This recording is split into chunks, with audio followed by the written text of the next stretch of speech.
가 넘치시기를 주님의 이름으로 간절히 축원합니다. 우리 옆 사람 그리고 앞뒤 사람과 서로 인사하겠습니다. 오늘도 교회에서 당신을 보니 행복합니다. 오늘도 교회에서 장로님 보니 행복합니다. 아멘. 예수님이 공생애를 시작하신 지 얼마 되지 않아 하루는 갈릴리 호수가 내려다 보이는 조그마한 언덕에 오르셨습니다. 5장 1절을 보면 산에 올라가 앉으시니라고 표현하고 있지만 실제로 우리가 생각하는 산보다는 언덕에 더 가깝습니다. 무리가 예수님을 보고자 모여들자 당시 갈릴리 호수의 독특한 지형에 맞춰서 예수님은 언덕에 올라가서 갈릴리 호수를 등지고 언덕을 향해 바라보는 무리들을 향하여서 말씀하셨습니다. 갈릴리 호수의 지형의 대부분은 주로 오전에는 호수에서 언덕 쪽으로 바람이 불기 시작합니다.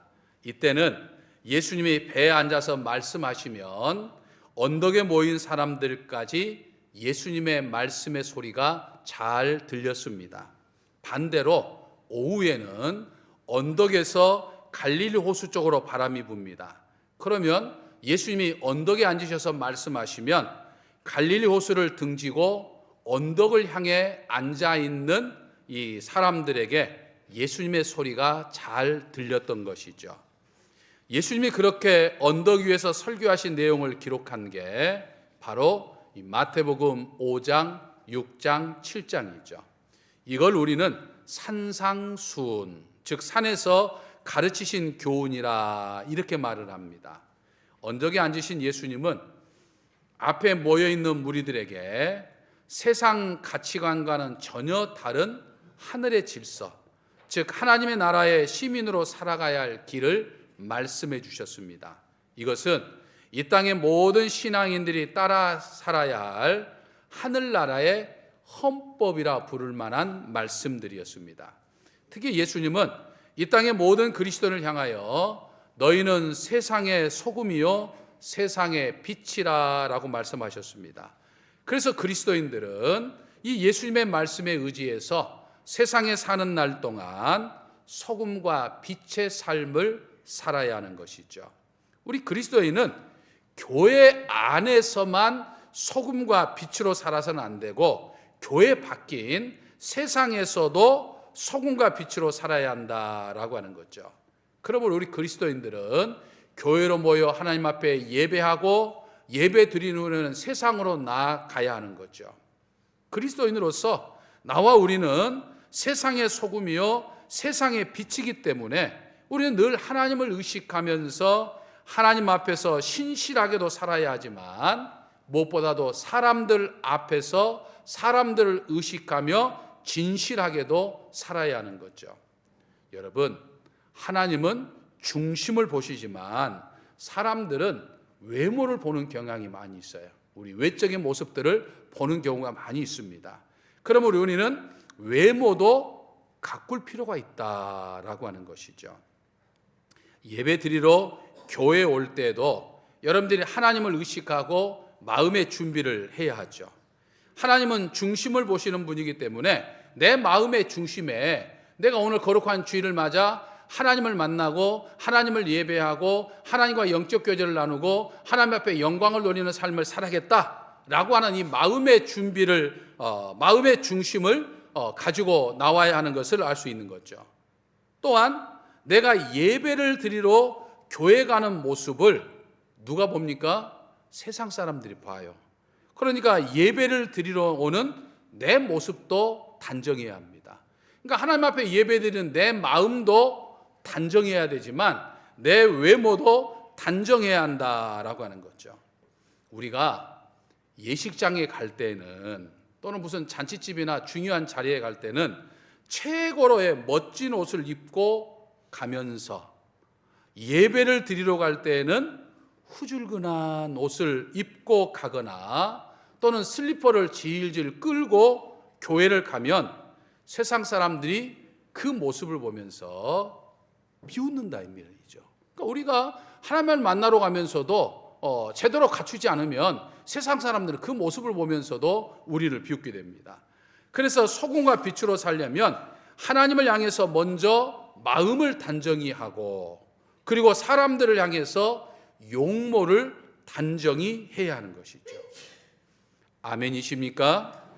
그런데 오늘 저는 세상의 소금이요 세상의 빛이란 말씀하신 이 예수님의 말씀 중에서 너희는 세상의 빛이요 라고 하는 말씀하신 이 내용을 생각해 보면서 은혜를 나누고자 합니다.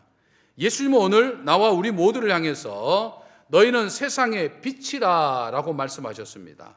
우리가 세상의 빛이 되어야 하는 이유는 세상이 그만큼 어둡기 때문입니다. 여러분, 지금 이 시대는요, 마지막 종말의 시대가 가까워서 그런지 몰라도 하나님이 세상을 창조하는 이후부터 인류의 역사상 가장 어두운 시대입니다. 예전에는 부끄럽게 여기던 것들, 사람이 볼까봐 부끄러워서 있던 그런 모습들, 어둠의 일도 이제는 어떻습니까? 아주 부끄러움 없이 공개적으로 행하는 시대가 되었던 것을 보게 됩니다. 신천지를 비롯한 이단들도 예전에는 전하면서 양심의 자기 스스로도 꺼리낌이 있기 때문에 은밀하게 신천지가 아닌 것처럼, 이단이 아닌 것처럼 은밀하게 포교를 하다가 지금은 어떻습니까? 아주 노골적으로 포교합니다. 이제 이만희 씨가 얼마 안 남았거든요. 그러니까 지금 노골적으로 지금 막 포교를 하죠. 그래서 우리는 이런 세상에서 더욱 빛을 발하는 삶을 살아야 합니다. 그런데 여러분, 빛으로 산다고 하는 말이 무슨 의미일까요? 추상적으로나 무슨 철학적으로나 또는 논리적인 어떤 개념 정리가 아니라 쉽게 말해서 이 빛을 발한다는 말이 무슨 말을 의미하는 걸까요? 쉽게 말하면 착하게 산다라고 하는 겁니다. 착하게 사는 것. 그래서 지금 예수님은 16절에서 뭐라고 말합니까? 세상 사람들에게 뭘 보이라고? 너희의 착한 행실을 보이라, 이렇게 말씀하고 있는 것을 볼 수 있습니다. 그러니까 빛으로 산다고 하는 것은 말만 착한 게 아니라 우리의 행위가 착한 것을 의미합니다. 그래서 사도 바울은 에베소서 5장 9절에서 빛의 열매는 모든 착함과 의로움과 진실함에 있느니라, 이렇게 말씀했습니다. 그러니까 빛으로 사는 것은 착함과 의로움과 진실함이 동반되어야 한다는 이야기죠. 착하게는 보이는데 의롭지는 못해요. 그리고 거짓돼요. 그러면 빛이 아니다라고 하는 것이죠. 빛으로 사는 건 착함과 의로움과 진실함이 있는 생활임을 깨달아 볼 수 있습니다. 자, 그러면 어떻습니까? 이 말씀에 의하면 오늘 여러분들은 착하게 살고 계십니까? 우리 한국 교회가 착한 교회일까요? 어떻게 생각하십니까? 얼마 전에 기독교 윤리 실천 운동이라고 하는 단체가 내놓은 자료를 보면 우리 한국 교회가 세상을 위해서 얼마나 많은 일을 하고 있는지를 이 수치, 통계로 보여줍니다. 통계에 의하면 종교 관련 사회복지법인이 총 372개입니다. 그러니까 사회법인은 수십 개, 수만 개가 있지만 이제 종교법인에서 운영하는 것이 372개인데 그 중에 개신교가 운영하는 사회법인은 52.15%인 194개입니다. 그리고 전국 종합사회복지관이 총 414개인데 그 중에 개신교가 45%인 188개를 운영하고 있어요. 노인복지시설이 88개인데 뭐 사회 여러 단체까지 하면 수업도 많죠. 그러면 정교법원에서 하고 있는 것은 88개 정도인데 그 중에 개신교가 62.85%인 54개입니다. 지역 아동센터가 3,013개가 있는데 그 중에 개신교가 53.14%로 1,601개나 운영하고 있습니다. 전국 사립초중고가 361개인데 그 중에 개신교가 72%인 259개를 운영하고 있어요. 대북 지원 민간단체가 79개인데 그중에 개신교가 36%로 22개에 달합니다. 지난 3년간 대북 지원 중에 40%가 개신교가 부담하고 있는 것을 보게 됩니다. 해외 원조 단체 협의회가 47개인데 그중에 개신교가 36%인 17개입니다.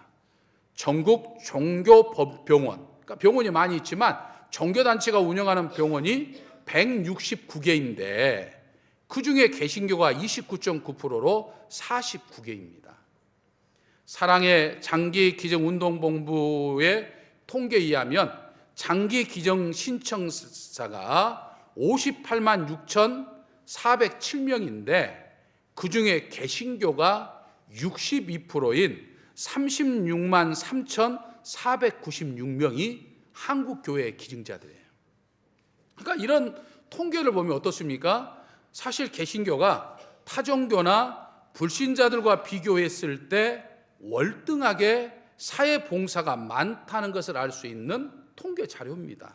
하지만 일부 그리스도인들의 그릇된 삶으로 인해서 또 그릇된 삶을 의도적으로 과하게 표하면서 교회가 어떤 문제만 일어나면 마치 큰 문제가 일어나는 것처럼 공격하는 적그리스도의 공격으로 인해서 오늘날 이 개신교의 사회 신뢰도는 밑바닥인 것을 보게 됩니다. 우리 개신교로서는, 우리 한국교회로서는 참 억울한 면도 없지 않아 있지만 이거 뭘 의미합니까?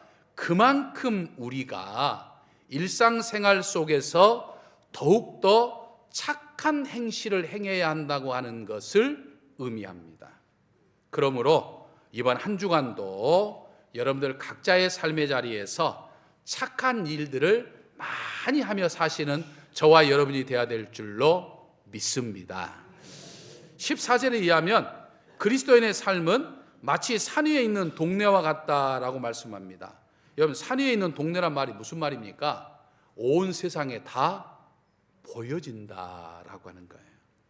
여러분, 이스라엘은요 독특하게 집을 짓습니다. 우리는 집을 지을 때 보통 어디다 짓습니까? 평지라든지 또는 산에 지을 때도 좀 골짜기 있는 쪽에 집을 짓습니다. 근데 이스라엘 민족은 집을 지으면 대부분 높은 곳에다 집을 짓습니다. 그래서 이스라엘 전역의 성지 순례를 우리가 다니다 보면 대부분의 동네가 산 위에 있어요. 우리가 잘 아는 예루살렘이라고 하는 도시도 산 위에 있습니다. 그러니까 성경에 보면 예루살렘에 올라간다라고 표현을 하죠. 여리고로 내려간다. 여리고가 예루살렘보다 더 낮은 곳에 있으니까 여리고로 내려간다라고 하는 표현을 많이 사용하고 있죠. 여러분, 갈릴리 나사렛도요 높은 곳에 집들이 있습니다. 최근에 이제 이스라엘로 돌아오는, 전 세계에 흩어져 있다가 이스라엘로 돌아와서 정착하며 사는 이제 이 디아스포라를 위한 이 정착존도 대부분 산 위에다가 건설을 합니다. 갈릴리에 가보면 이 티베리우스라고 하는 도시가 있습니다. 이제 그것도 갈릴리 호수가 한눈에 내려다봐요. 그곳에 산 위에 이제 위치해 있습니다. 왜 이스라엘 사람들은 그렇게 높은 곳에 집을 지을까요? 크게 네 가지의 이유가 있다고 이야기를 합니다. 먼저 기후적인 이유입니다.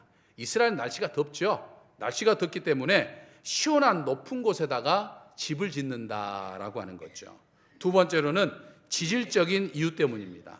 이스라엘은 산은 대부분 단단한 바위로 딱 지어져 있기 때문에, 되어 있기 때문에 단단한 바위가 있는 산에다가 집을 지으면 안전하다라고 하는 거죠.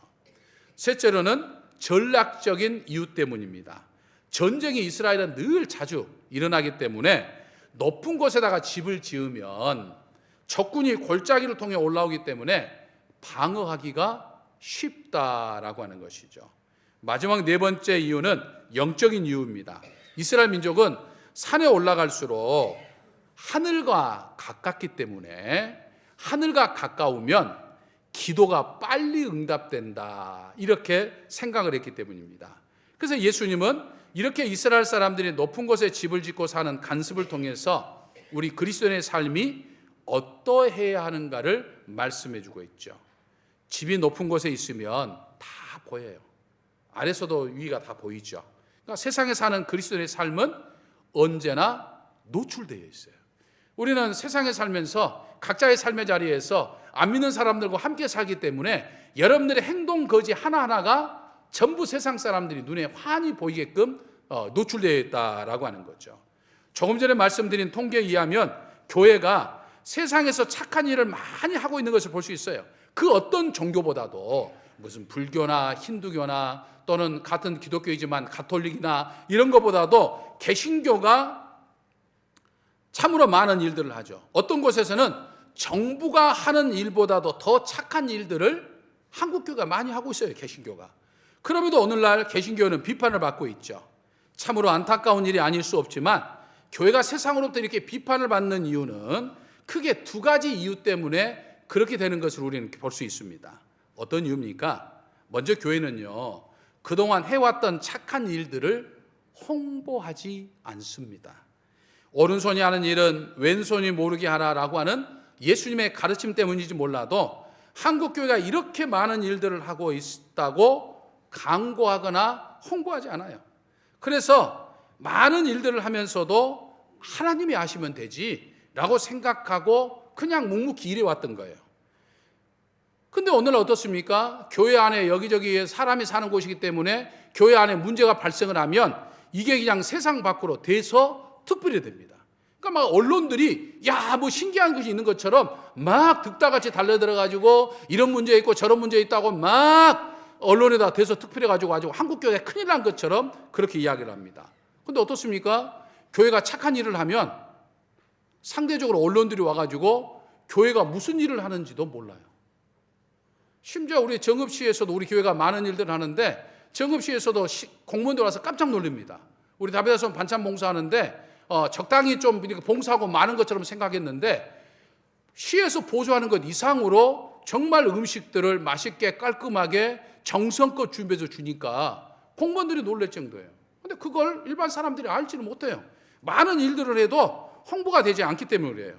그래서 이제는 교회가 적극적으로 홍보해야 된다라고 그렇게 이야기하는 사람들도 있습니다.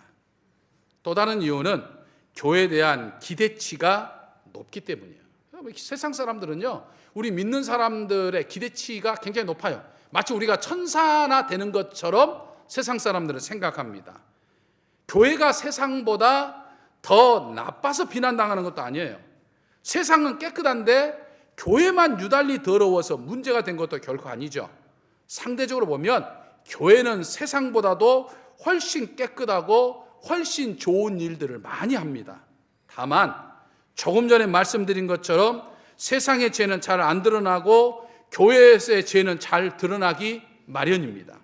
여러분, 세상은요 어떻습니까? 죄가 드러날 때까지 숨기고 있어요. 그러다가 죄가 드러나면 어떻게 하죠? 우리는 죄를 안 져봤기 때문에 지금 모르는 거예요. 세상 사람들은 죄를 지면 어떻게 합니까? 오리발을 내요. 오리발을 내밀어요.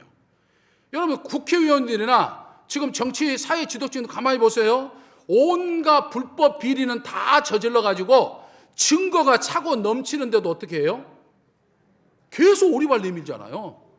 나는 난 그런 적이 없다 라고 이야기하잖아요.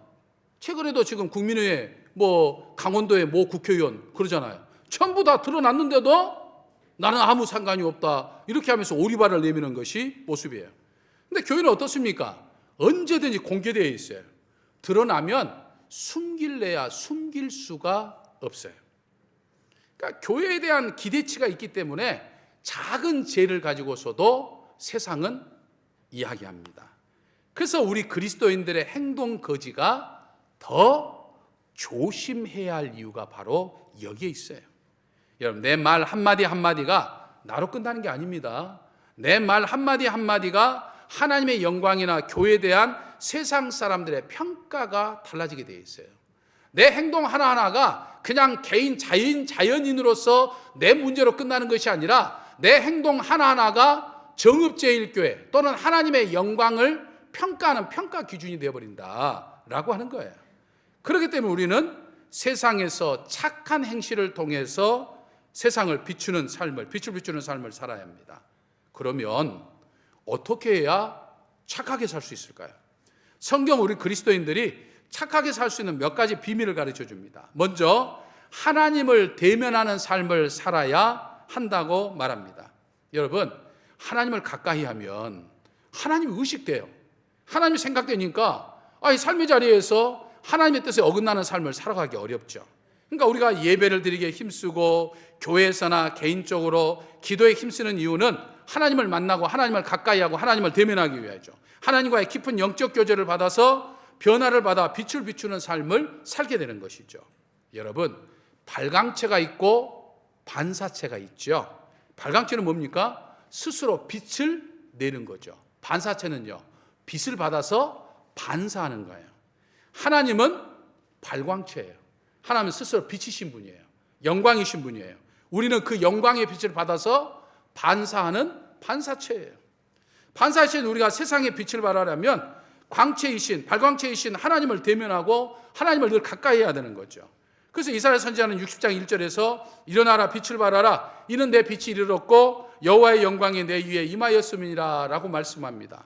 일어나서 빛을 발하려면 먼저 빛을 받아야 하죠. 그 빛은 여호와의 영광이에요. 그러니까 그 빛은 하나님과 대면할 때만 받을 수 있어요.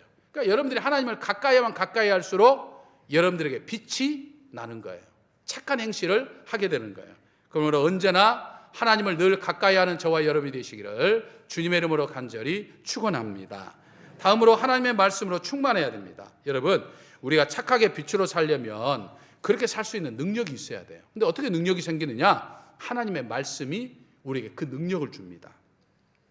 그래서 사도 바울은 디모데에게 보낸 두 번째 편지에서 뭐라고 이야기합니까? 모든 성경은 하나님의 감동으로 된 것으로 교훈과 책망과 바르게 함과 의로 교육하기에 유익하니 이는 하나님의 사람으로 온전하게 하며 모든 선한 일을 행할 능력을 갖추게 하려 함이라. 이렇게 말씀합니다.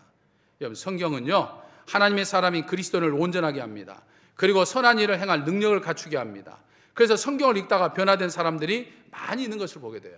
우리 교회도 지금 성경 읽는 것을 독려하죠. 나하고는 전혀 상관없다고 안 하신 분도 많이 있지만 저는 제가 속해 있는 톡에 전부 단톡방이 있으면 거기다가 보든지 안 보든지 늘 성경 제가 직접 읽은 것을 올립니다. 그러면 혹시라도 한 사람이라도 나도 성경을 읽어야겠다, 그리고 같이 나눠야겠다라고 하는 것을 할 수 모려서 계속 저는 성경을 읽고 교회에서 우리 교육자들에게도 성경을 읽고 나누라고 합니다. 그러니까 성경 읽기를 독려하는 것은 뭐 때문입니까? 여러분들을 힘들게 하려고 하는 거 결코 아니에요. 성경이 읽음으로써 하나님의 뜻을 알고 하나님의 말씀에 따라 변화를 받아서 빛을 비추는 삶을 살게 하기 위한 능력을 갖게 하기 위함이에요. 믿으십니까? 아멘이십니까? 그러므로 늘 하나님의 말씀을 통해서 착한 행실을, 빛을 비추는 삶을 사는 저와 여러분이 되어야 될 줄로 믿습니다. 마지막으로 자신을 희생할 수 있어야 착한 행실, 빛을 비출 수 있습니다. 여러분, 나를 희생하지 못하면요, 절대로 빛을 비추는 삶을 살래야 살 수가 없습니다. 초가 빛을 발하려면 자기 몸에 있는 기름과 심지에 불을 붙여서 어떻게 합니까? 자기를 태워야 돼요. 자기를 희생해야 돼요. 초는 태움이 없이 빛을 발할 수가 없어요. 그러니까 우리 그리스도인들 역시 태움, 즉 희생이 없이는 빛을 발할 수 없습니다. 그래서 믿음이란 자신을 희생하여 빛을 내는 것을 의미한다고 할 수 있습니다. 저희 어렸을 때 이제 학생회 수련회를 가보면 대부분 저희들 마지막 날 저녁에 꼭 하는 프로그램이 있어요. 뭘까요? 캠프 파이어죠. 캠프파이어. 요즘에는 우리 이렇게 중고등부 잘 안 하죠. 우리 지금 단체로 수련회 가면 할 수가 없어요. 근데 우리 때는 이제 그런 장소가 밖에 외부에 있기 때문에 캠프파이어를 했어요. 그럼 캠프파이어는 어떻게 합니까? 장작에 불을 붙여가지고 주변을 환하게 밝히면서 분위기를 만들어 가는 거잖아요. 그러니까 장작은 자기를 태워서 불을 내고 빛을 발하는 거예요. 빛으로 사는 그리스도인 역시 장작이 타듯이 자기를 희생해야만 빛을 비추는 삶을 살아갈 수 있습니다. 하지만 오늘날 세상 사람들로부터 교회가 비난받는 이유가 뭡니까? 그리스도인들이 비난받는 이유가 뭐죠? 그리스도인들이 희생하지 않기 때문입니다. 손해보려고 하지 않아요. 세상 사람들과 모여서 아주 부득불만 우기면서 절대로 핏대 세우면서 손해 보려고 절대 하지 않죠. 그러면서 말은 옳고 그름을 따진다고 그래요. 근데 사실은 옳지도 않은 일 하면서도 인상 붉히면서 막 손해 보려 하지 않는 그런 모습들을 세상 사람들이 보게 되거든요. 자기 뜻을 포기하지 않습니다. 모임에 가서 그냥 자기 고집 끝까지 피웁니다. 그러니까 그리스도인들은 그 모임에서 좀 화평과 평화를 줘야 되는데 오히려 분란을 야기하는 이런 일들이 보이는 거예요. 그러니까 나를 희생 절대 하지 않습니다. 그러니 착한 행실을 할 수도 없고 빛을 발할 수도 없는 거죠. 사랑하는 성도 여러분, 하나님은 우리를 세상의 빛으로 부르셨습니다. 믿음으로 구원하여 그냥 저 천국으로만 데리고 가려고 우리를 부르신 게 아니라 믿음으로 구원받은 사람답게 세상에 사는 날 동안 빛을 비추는 삶을 살게 하기 위함입니다. 그러므로 사랑하는 성도 여러분, 이번 한 주간 나를 조금 희생하고 나를 조금 손해봄으로 인해서 빛을 비추며 살기에 부족함이 없는 저와 우리 사랑하는 성도 여러분들 되시기를 주님의 이름으로 간절히 축원합니다. 할렐루야.